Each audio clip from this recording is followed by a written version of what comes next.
Untuk yang, pertama kita akan cek dulu saham Arto yang, dalam beberapa hari terakhir ya, khususnya kemarin, Jumat dan hari Senin ini naik cukup tinggi untuk saham Arto. Hari ini hari Senin tanggal 6 November ditutup naik 8% lebih. Bahkan tadi sempat nyentuh resistennya yang di level 1970 ya, cuman belum berhasil breakout ya, semoga aja untuk besok bisa breakout di atas ini, 1970-an dan melanjutkan kenaikannya.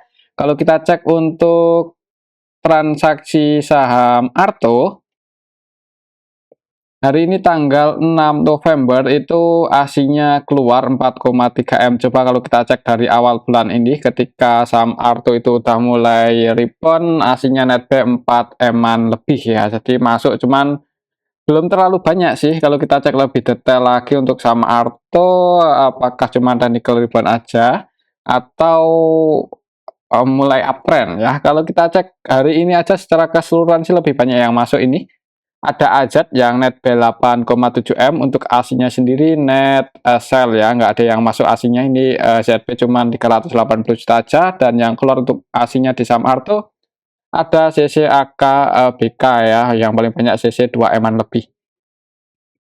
Untuk transaksinya didominasi oleh lokal dan lokalnya netbuy. Kalau kita cek dari awal bulan untuk saham Arto yang pegang barang paling banyak itu CC YU. Yang jadi market maker utamanya dari awal bulan ini adalah CC. CC-nya masih netbuy 15,8 M dan AVGB-nya ada di 1824. 1824 floating profit ya.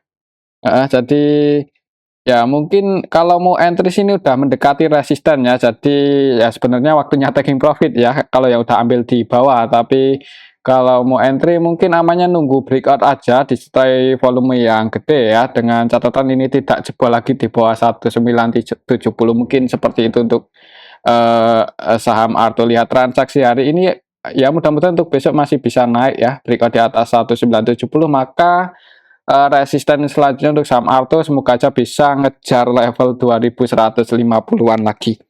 Kalau kita cek coba untuk laporan kuartal 3-nya untuk saham Arto itu udah keluar kalau nggak salah. Ya udah keluar, masih ya nggak rugi sih ya. Walaupun secara kuartalan turun untuk saham Arto pendapatannya, tapi nggak rugi. Semoga aja ini untuk besok bisa breakout di atas 1975. Perhatikan aja level ini. Oke, itu untuk saham Arto, dan untuk level harga saat ini supportnya cukup jauh ya. Kalau secara Fibonacci ada di 1600-an, 1670. Untuk selanjutnya kita cek saham EMTK yang harganya juga udah mulai rebound. Hari ini pun naik, cuman nggak terlalu tinggi, 0,93%. Tadi di awal market open gap atas untuk saham EMTK ya, opennya di 545, sempat ke 550, cuman ditarik turun lagi. Kalau secara technical supportnya untuk level harga saya ini ya di sini.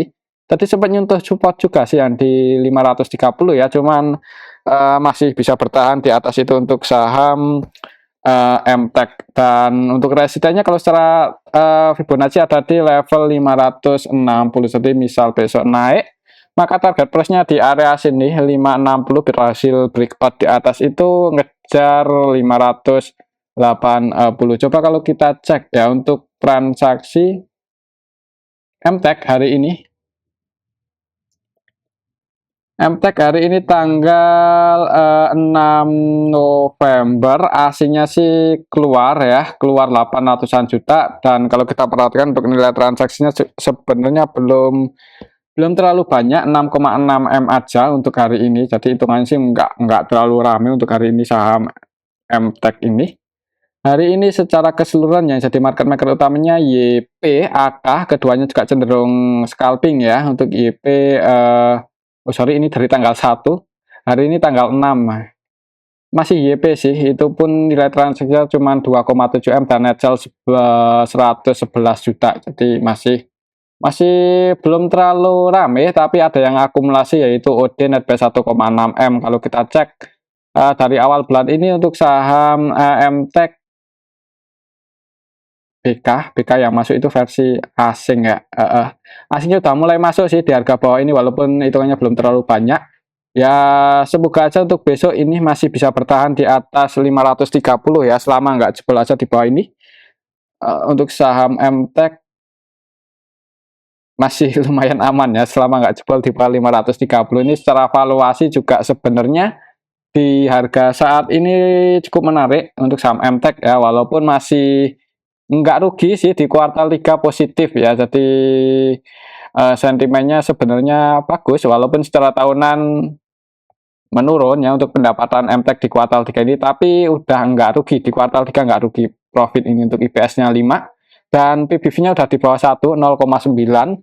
Dan untuk saham MTEK ini ya emang masih kadang rugi kadang profit ya, tapi untuk liquidity ratio-nya masih cukup aman ini. Hitungannya juga nggak punya hutang lah untuk saham MTEK ini, hitungannya hutangnya sangat kecil. Mungkin seperti itu ya untuk saham MTEK. Untuk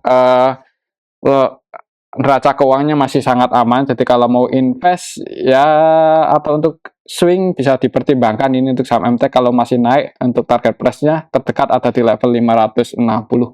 Oke, itu untuk saham MTEK. Untuk selanjutnya kita cek saham ERA ya, ERA Jaya. Hari ini turun 1,63%. Kalau secara teknikal ini hitungannya masih di area support sih. Kalau secara Fibonacci supportnya itu ada di 350. Jadi untuk besok mungkin perhatikan aja level ini ya. Tadi sempat ke 354. Ya, semoga aja nggak jebol 350 untuk besok saham ERAA. Kalau kita cek untuk transaksinya hari ini, ERA hari ini tanggal 6 November secara keseluruhan didistribusi ternyata ya, jadi lebih banyak yang keluar. Malah untuk RX ini 100% selling ya, jadi ini tidak melakukan pembelian sama sekali hari ini RX di saham ERA. Jadi murni distribusi. Untuk saham ERA hari ini didistribusi oleh RX versi asing. Untuk lokalnya sendiri net sell juga sih, ada yang jualan 2 eman lebih ya. Untuk lokalnya ada yang distribusi ini LG, dan asingnya net ada yang juga distribusi ini RX. Jadi untuk saham ERA, untuk besok perlu hati-hati, apalagi kalau di awal market langsung dibuka merah ya. Tapi buat teman-teman mungkin kalau mau swing di saham ERA ini, hitungannya secara teknikal udah di area bottom ya. Jadi kalau mau pasang antisipasi misal masuk untuk besok itu, kalau turun aja di bawah 340 ya, low-nya pas tanggal ini 1-2 November kan di 342. Jadi kalau sampai turun di bawah 340 mending diantisipasi aja. Kalau nggak mau cut loss semuanya ya mending dikurangi ya sahamnya. Tapi kembali ke disclaimer. Oke, itu untuk saham ERA ya. Untuk besok sih kalau nggak sideways ya ada kayaknya sih cenderung apa ya, konsolidasi dulu lah di area support. Semoga aja sih seperti itu. Oke, itu untuk saham ERA. Selanjutnya kita cek saham SIDO ini yang harganya masih di bawah ya. Untuk 3 hari terakhir sih candlenya hijau, tapi belum terlalu kuat buat rebound naik. Emangnya juga sentimennya kurang bagus, apalagi pendapatannya di kuartal 3 ini kurang, agak mengecewakan ya. Untuk saham SIDO malah turun. Di kuartal 3 IPS-nya 5 sih, secara tahunan turun, secara kuartalannya sama aja, tapi diproyeksikan tahun 2023 ini pendapatannya nggak sebanyak tahun 2022, jadi kemungkinan tahun depan ya dividennya nggak gede-gede banget, nggak segede yang didapatkan tahun ini ya. Mungkin ya tetap masih bagi dividen, cuman nggak gede-gede banget, apalagi dividen PR ratio-nya yang lumayan tinggi ya untuk saham SIDO ini. Coba kalau kita cek untuk transaksi hari ini untuk saham SIDO, siapa tahu udah ada yang mau mulai nyicil asingnya. SIDO hari ini tanggal 6 November secara keseluruhan masih ada yang distribusi ini AK, dan AK yang keluar asing ya. Jadi asingnya masih lebih banyak keluar ya, masih didistribusi oleh asing khususnya, yaitu AK net sell 13,6 M untuk hari ini. Kalau kita cek dari awal bulan ini aja, dari awal bulan untuk saham SIDO AK sih distribusi hari ini ya. Kalau asingnya masih distribusi, mending jangan buru-buru entry dengan jumlah yang banyak di saham SIDO. Tapi kalau untuk ICL ya disclaimer, semoga aja laporan kuartal 4-nya bagus ya. Kalau pendapatan saham seperti SIDO ini naik ya kemungkinan harganya juga rebound sih. Tapi kalau pendapatannya turun, performanya turun, ya harganya ikut-ikutan turun. Mungkin seperti itu ya untuk saham Sido. Kalau lihat secara histori, support tertekannya ada di level 450. Mungkin kalau bisa turun dan di area sini ada yang jaga harga ya bisa dipertimbangkan buat entry. Tapi kalau sampai jebol di bawah itu hati-hati karena supportnya cukup jauh ada di level 350 untuk saham Sido ke 300. Nah itu menarik ya sebenarnya ya kalau melihat performanya beberapa tahun yang lalu. Cuman kalau performanya masih turun ya sama aja sih. Oke, mungkin seperti itu ya untuk saham Sido. Jadi kalau mau masuk buat invest mungkin ya dicicil aja dulu, jangan langsung banyak-banyak ya. Itu pun juga harus mengikuti untuk perkembangan perusahaannya. Oke, itu untuk saham Sido. Untuk selanjutnya kita akan cek saham ADMR ya, yang hari ini naik cukup tinggi. 6% lebih kalau nggak salah, 6,72% ke level 1270. Kalau secara teknikal itu resisten selanjutnya untuk saham ADMR bisa ke area 1320-an ke atas ya. Jadi target price-nya untuk besok kalau masih hijau ya di area sini mungkin di 1320 sampai 1350 ya. Ini area resisten dan supportnya untuk level harga saat ini ada di 11670. Kalau kita cek untuk transaksi ADMR hari ini tanggal 6 November itu secara keseluruhan ada yang akumulasi sih, cuman nggak banyak-banyak banget. CC net B 8,1 M. Dan yang jadi market maker utamanya CC, nilai transaksinya 23,4 M dan CC-nya masih net B 8,1, harganya naik. AVGB-nya hari ini ada di 1250, berarti posisi untuk hari ini saham untuk posisi hari ini CC floating profit 20 poin ya. Jadi semoga aja untuk besok masih bisa naik di awal market, dan mungkin buat teman-teman yang udah ambil di area supportnya ini, mungkin ambil di harga 1000-an, ya bisa pertimbangan aja area sini di atas 1320-an ya. Kalau sekiranya nggak bisa break out atau naik lagi di atas itu ya bisa diamankan mungkin yang udah profit. Tapi kembali lagi disclaimer. Oke, itu untuk saham ADMR ya. Untuk selanjutnya kita akan cek saham Medco. Medco hari ini juga naik, cuman nggak terlalu tinggi.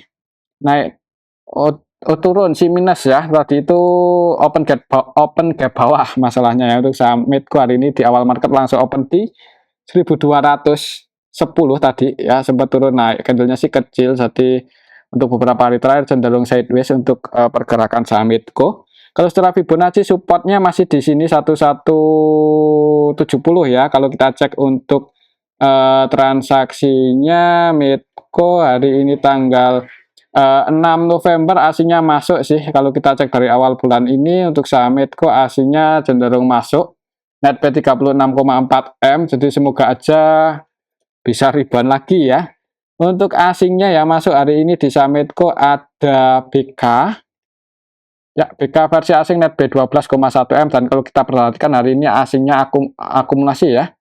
BK, YUCC ini kalau kita perhatikan antara nilai transaksi dan net buy-nya itu nggak beda jauh. Jadi ya masuk buat swing mungkin kalau nggak invest. Dan untuk lokalnya sendiri net sell ditampung oleh asing. Kalau kita cek dari awal bulan juga asingnya sih yang cenderung akumulasi khususnya BK, KZ ya, dan sampai hari ini BK-nya masih terus masuk di saham Medco. Mungkin kalau mau entry di saham Medco siapa tahu bisa ke 1360-an lagi. Ya pasang antisipasi aja kalau sampai jebol di bawah 1150 ya. Tapi kembali lagi disclaimer. Oke, itu untuk saham Medco menurut saya untuk besok kalau nggak sideways ya mudah-mudahan bisa naik ya. Untuk resistennya ada di 1360. Kalau kita cek untuk laporan kuartal 3-nya untuk saham Medco bagus sih. Setelah kuartalan naik ya, walaupun setelah tahunan turun tapi nggak signifikan banget penurunannya. Oke, itu untuk saham Medco, maksudnya nggak mengecewakan banget di pendapatan Medco di kuartal 3 ini. Untuk selanjutnya kita akan cek saham Pegas yang harganya nggak kemana-mana setelah turun lumayan dalam ya untuk saham Pegas. Untuk hari ini harganya nggak kemana-mana, sempat naik dikit kemudian turun lagi. Hati-hati kalau tren Pegas ini masih cenderung bearish ya. Biasanya polanya setelah turun seperti ini kemudian sideways, nanti kalau emang masih bearish bisa turun lagi. Dan kalau secara Fibonacci supportnya ada di level 1140. Coba kalau kita cek untuk transaksi hari ini untuk saham Pegas hari ini tanggal 6 September secara keseluruhan sih masih ada sedikit distribusi ya. AKZP ini asing juga yang keluar ya. Jadi asingnya net sell, AKZP TP versi asing net sell di saham Pegas. Asingnya distribusi ditampung oleh lokal, tapi asingnya lebih banyak ya distribusi di saham Pegas ini. Asingnya hari ini net sell 53. Ini dari awal bulan ya, net sell 53M untuk hari ini aja tanggal 6. Net sell 19,4M. Jadi aslinya masih cenderung turun ketika harganya sideways. Hati-hati kalau sampai jebol di bawah 1220 untuk saham Pegas, mending jangan buru-buru average down ya. Takutnya bisa ke level 1140. Emang ini secara valuasi sih semakin turun ya semakin menarik ya, bisa dipantau aja mungkin kalau mau invest di saham Bekas. Dan mungkin buat teman-teman yang udah entry dan nyangkut di area sini, kalau di cut loss sayang ya, tapi kembali ke disclaimer, di hold aja. Tapi nggak terlalu menyarankan ya, karena untuk keputusan ada di tangan masing-masing. Nanti ya kemungkinan buat rebound lagi kalau menurut saya sih masih sangat mungkin ya, mudah-mudahan menjelang akhir tahun, window dressing tahun ini untuk saham Bekas bisa rebound lagi. Itu untuk saham Pegas kalau kita cek di harga saat ini, Pegas valuasinya pendapatannya sih nggak bertumbuh banget ya. Untuk saham Pegas PBV-nya 0,7 dan ya untuk saham yang memonopoli sektor gas walaupun harga komoditasnya itu ditentuin oleh pemerintah ya. Sayangnya seperti itu. Ya semoga aja masih ada kemungkinan buat naik akhir tahun ini ya. Mungkin seperti itu saham Pegas ya. Jadi kalau yang nyangkut jangan buru-buru average down kalau sampai jebol di bawah 1220. Untuk selanjutnya kita akan cek saham Antam.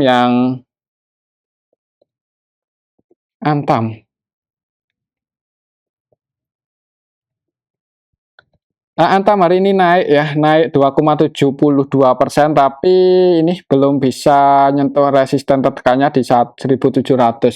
Untuk besok, hari ini kan cost di 1.700 ya, jadi untuk besok perhatikan saja area sini apakah langsung bisa breakout di atas itu atau malah turun. Kalau masih dibuka merah di awal market, mending wait and see aja dulu.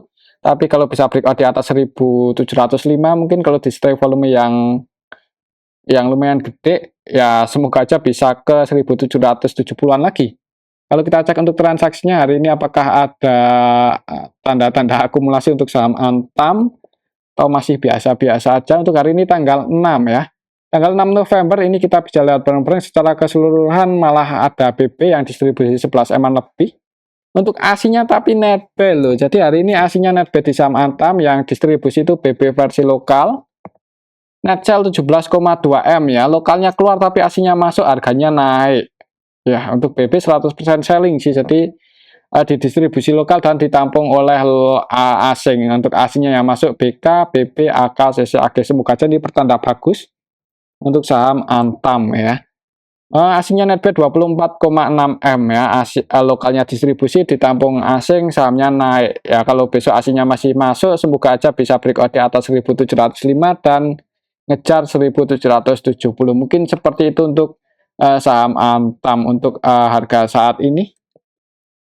Antam kalau kita cek untuk laporan kuartal 3-nya ya sebenarnya sih secara tahunan menurun ya. Tapi hitungannya sih nggak mengecewakan banget ya, karena ya hitungannya lebih tinggi dibandingkan tahun 2021 secara tahunan ya, tapi ya turun sih. Tapi nggak signifikan banget ya, masih bertumbuh lah, semoga aja sih seperti itu. Untuk saham Antam di harga saat ini PBV-nya 1,6 loh. Dan untuk liquidity ratio menurut saya masih cukup bagus ya untuk saham Antam ini.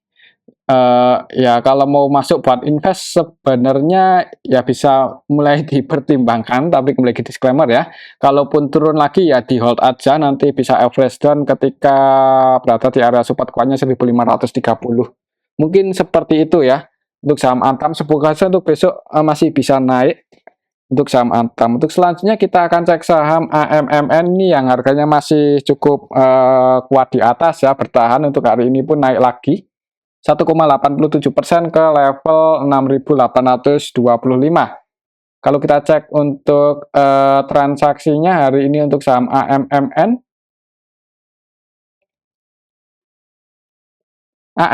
hari ini tanggal 6 ASINnya masuk cukup banyak ya, 65 M-an lebih, jadi ASINnya netbuy di atas harganya, ASINnya masih terus masuk. Hari ini tanggal 6 ASINnya masuk ada BK, AK. BK masih terus masuk ya, masih terus nambah muatan, jadi selama BK masih masuk, kemungkinan sih untuk harga saham AMMN masih di atas ya, masih bertahan di pucuk. Kalau kita cek dari awal bulan untuk BK-nya masih terus masuk dan sampai hari ini pun BK masih masuk. Ini kalau kita cek dari awal bulan untuk ASINnya udah net buy sebanyak 280 M-an lebih di saham AMMN. Jadi kemungkinan buat ke level 740, sorry 7.400 semoga aja bisa terrealisasikan ya. Jadi ya kalau mau masuk sih sebenarnya agak was-was mungkin yang, tapi kalau melihat transaksi sih kayaknya masih ada kemungkinan naik kalau menurut saya ya. Oke, itu untuk saham AMMN, untuk area supportnya masih di sini 6.500, itu area support untuk saham AMMN. Kalau misal bisa turun lagi ke area sini selama BK nggak distribusi, nanti kemungkinan bisa rebound lagi. Oke, itu untuk saham AMMN. Selanjutnya kita cek saham ASMGR yang hari ini naik cukup tinggi ya. Untuk saham ASMGR hari ini naik 4% lebih, 4,44%, dan kalau secara teknikal ini close di area resistennya ya hitungannya sih berhasil sedikit breakout ini untuk saham ASMGR. Jadi untuk besok ya lihat aja di awal market ya, kalau langsung hijau target price-nya ke 6.625, 6.650 itu area resistennya untuk saham ASMGR kalau masih naik, tapi kalau turun semoga aja nggak jebol di bawah 6.450. Kalau kita cek untuk transaksinya hari ini untuk saham ASMGR hari ini tanggal 6 November ASINnya masuk cuman nggak terlalu banyak, 1,3 M aja ya. Kalau kita cek lebih detail lagi, ASMGR hari ini tanggal 6 November ASINnya lebih banyak yang masuk sih, jadi ada sedikit akumulasi hari ini di saham ASMGR. ASINnya sebagian masuk, sebagian keluar, dan lokalnya net buy ya. Untuk transaksinya lumayan didominasi oleh asing. Market maker utamanya AKBK, AK-nya net sell 8,2 dan BK-nya net buy 8,9 M. Kalau kita cek dari awal bulan untuk saham ASMGR ini ya ini sih ada sebenarnya sih lebih banyak yang masuk ya kalau kita lihat sekilas di sini. Ini YU net buy 10 M-an lebih kalau kita cek dari awal bulan, dan yang jadi market maker utamanya masih AKBK sih, tapi keduanya itu cenderung scalping di saham ASMGR, nggak akumulasi banget. Coba kalau kita cek untuk laporan kuartal 3-nya ASMGR, iya bagus sih ya. Walaupun ini secara tahunan itu turun, tapi hitungannya sih nggak mengecewakan banget, soalnya naik cukup tinggi ya dibandingkan kuartal 2 kan IPS-nya cuma 45 dan di kuartal 3 ini 126 untuk IPS-nya. Jadi ya nggak mengecewakan banget lah, masih wajar lah, aman mungkin seperti itu bisa dikatakan dalam batasan aman ya. Jadi ya semoga aja untuk besok bisa naik dan ngejar resistennya di 600, di 6.625, 6.650 mungkin seperti itu. Dan buat teman-teman yang mau entry mungkin buat berspekulasi di saham ASMGR, pasang antisipasi aja kalau sampai jebol di bawah 6425 ya mungkin. Oke, itu untuk saham ASMGR. Mungkin ini aja dulu untuk analisa kita pada video yang ini. Semoga bisa bermanfaat. Tetap disclaimer, terima kasih.